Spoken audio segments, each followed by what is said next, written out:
आलिंगन करवाया जाता, नरक की यातना उसे प्राप्त हो रही है। चंचुला भटकते भटकते जब जंगल में चली गई और जंगल में जाकर के जब ये रहने लगी है तो इसे भी भूख प्यास की बड़ी तृष्णा लगने लगी। भोजन की व्यवस्था नहीं होती, अब क्या करें, कैसे थी? तो भोजन की तलाश में चलते चलते जंगल में एक शिवालय था, उस शिवालय की सीढ़ियों पर जाकर के बैठी ब्राह्मणों द्वारा शिव पुराण की कथा का वाचन हो रहा था। सुना, शिव पुराण के शब्द कान में गए, पाप पुण्य की गाथा का वर्णन हुआ और उसको सुनकर के चंचुला के कान में जब वो शब्द पड़े कि कोई स्त्री अपने चरित्र का त्याग कर देवे तो संसार से वो निषिद्ध हो जाती है। स्त्री का धन ही तो उसका तप है महाराज, उसका तप, उसका त्याग, उसका समर्पण, उसका प्रेम, ये नारी की आभूषण है। नारी के श्रृंगार पे काजल, टिपकी इत्यादि स्त्री के श्रृंगार नहीं है, ये तो नकली है महाराज, ये तो एक औपचारिक है। असली श्रृंगार नारी का शील, उसका धैर्य, उसका प्रेम, उसका वात्सल्य, उसकी करुणा, उसका त्याग, उसका समर्पण, ये उसके आभूषण हैं। और इन सबका जब जब स्त्री ने समाज से त्याग किया है तब तब नारी के जीवन में बहुत विकट परिस्थिति आई है। स्त्री को कभी इन आभूषणों को त्यागना नहीं चाहिए। ये व्यासपीठ आपसे प्रार्थना करती, ये आभूषण है नारी के, इन आभूषणों से जिंदगी चलती है, इन आभूषणों से जीवन व्यतीत होता है। संचालन का मूल ही यही है महाराज। तो ऐसी परिधि जब प्राप्त होती है तो मूल अर्थ भजन के लिए सब जगत प्रेरित करता है। आपकी जिंदगी में, आपके जीवन में, आपके गृहस्थ में किसी भी प्रकार का अगर कोई संबंध आपका नहीं है या आपके अनुकूल नहीं है तो हमें इतना प्रयास करना चाहिए वो संबंध हम परमात्मा से जोड़ ले रहे हैं। ये संसार है, ये ऐसा ही है महाराज, असार, इसका कोई सार नहीं है। इसको हम स्वीकार कर लेंगे किस रूप में? संसार को स्वीकार न करें तो कोई बात नहीं, लेकिन परमात्मा को स्वीकार कर ले। बेटा नहीं है तो भगवान को बेटा मानते। और जब ये परिधि उत्पन्न हो जाती है, जब ये प्राप्त हो जाती है तो हम अपने जीवन को बहुत अच्छी तरीके से जी सकते हैं। ध्यान रखो, आप कोई भी काम करिए, संसार में रहकर के अपने तप को मत छोड़िए, अपने शील को मत छोड़िए, अपने भजन को मत छोड़िए। नित्य मंदिर जाने का संकल्प लीजिए, तुलसी में जल चढ़ाने का संकल्प लीजिए। ये नारी गुण है, ये नारी है महाराज। जब प्रातःकालीन भारतीय नारी जब स्नान आदि क्रिया से जब निवृत्त होकर के चलती है महाराज तो अपने हाथ में जल का कलश लेकर के तुलसी में जल सिंचित करके अपनी करुणता को प्रतिपादित करती है। वही नारी जब ठाकुर जी के मंदिर में जाती है तो अपने प्रेम को उंडेल करके गोविंद को भी मातृभाव का प्रेम प्रदान कर देती है। वही स्त्री जब अपने ममत्व, अपने प्रेम, अपने वात्सल्य से अपने बच्चों को लाड़ प्यार करती है तो अनंत ममता की मूर्त हो जाया करती है। जब वही नारी जब प्रेम में उमड़ घुमड़ करके उसके पति के लिए जब सर्वस्व का अर्पण कर देती है तो वो जगत की सबसे बड़ी सती नारी हो जाया करती है।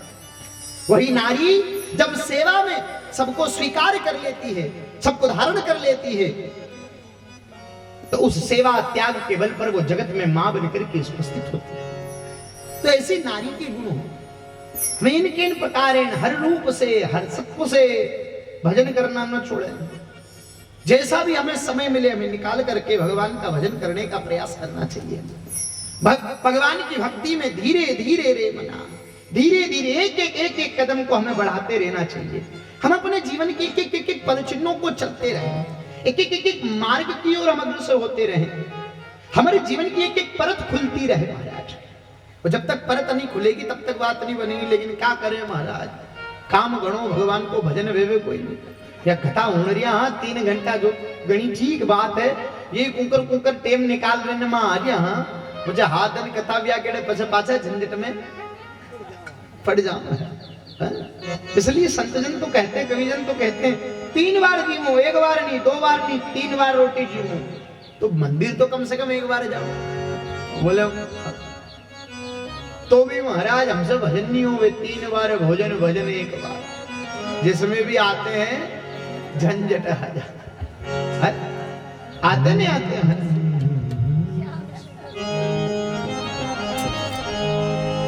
तीन बार भोजन भजने के बाद,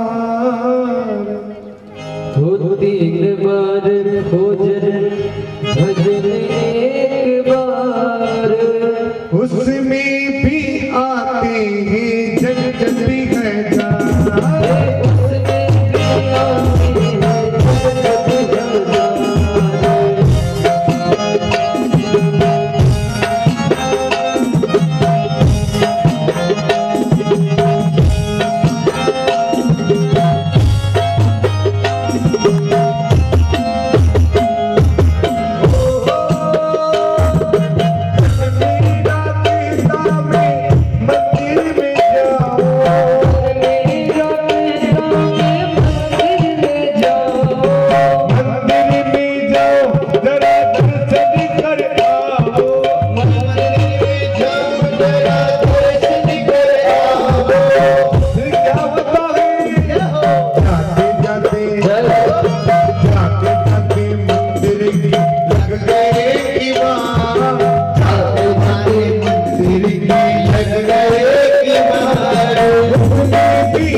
तो भजन की परिधि बड़ी विचित्र है।